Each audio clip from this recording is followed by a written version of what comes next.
What if the most powerful form of control is not violence, but persuasion? What if the state does not merely punish disobedience, but reshapes reality itself? 1984 is not a story about the future. It is a warning about what happens when power gains control over truth, language, and the human mind. George Orwell places us in a world where the party does not demand obedience alone. It demands belief. Oceania is ruled not simply through surveillance and fear, but through the systematic destruction of independent thought. The citizens are watched at all times, yet the most effective prison is invisible. It exists inside the individual, built from propaganda, manipulated language, and manufactured reality.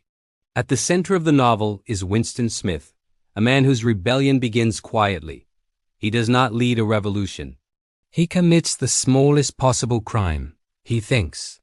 Winston senses that something is wrong with the world around him, even though he cannot fully articulate it. History is constantly rewritten. Facts shift daily. The party insists that 2 plus 2 can equal 5 and demands not just compliance, but sincere acceptance. Truth becomes whatever power says it is. This is where 1984 becomes psychologically devastating. Orwell shows that totalitarianism is not sustained by lies alone, but by forcing individuals to participate in those lies. Winston's job is to falsify historical records, erasing the past and replacing it with whatever narrative serves the present. Over time, memory itself becomes unreliable. When evidence disappears, doubt follows.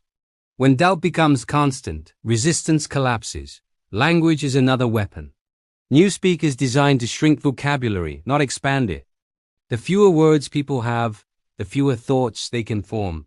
Complex ideas become literally unthinkable. Orwell reveals a chilling insight. Freedom depends on language. When words disappear, so do the concepts they once carried. Rebellion becomes impossible not because it is punished, but because it cannot be conceived. Winston's secret relationship with Julia introduces a brief illusion of escape. Love, desire, and intimacy appear to offer a space beyond the party's reach, but even this is temporary. The party does not merely observe private life, it invades it. Orwell makes it clear that a regime seeking total control cannot tolerate loyalties stronger than loyalty to power itself. The character of O'Brien embodies the novel's darkest truth. He is not a brute. He is intelligent, articulate, and philosophical. Through him, Orwell dismantles the idea that tyranny is driven by ignorance or necessity. Power, O'Brien explains, is pursued for its own sake. The goal is not order, prosperity, or stability. The goal is domination. Control over bodies is secondary. Control over minds is absolute. The punishment Winston endures is not designed to break him physically, but psychologically. Torture is used not to extract information, but to reshape belief. The party does not accept outward submission. It demands inner surrender.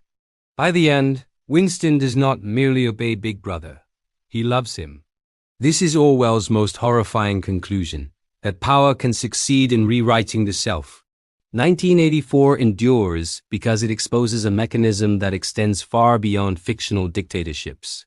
It asks how truth can survive in a world where authority controls information, how individuality survives when conformity is enforced, and how easily freedom erodes when people trade critical thinking for comfort and certainty. The novel leaves us with an uncomfortable question. If reality can be manipulated, memory rewritten, and language engineered, where does resistance begin? Orwell's answer is implicit.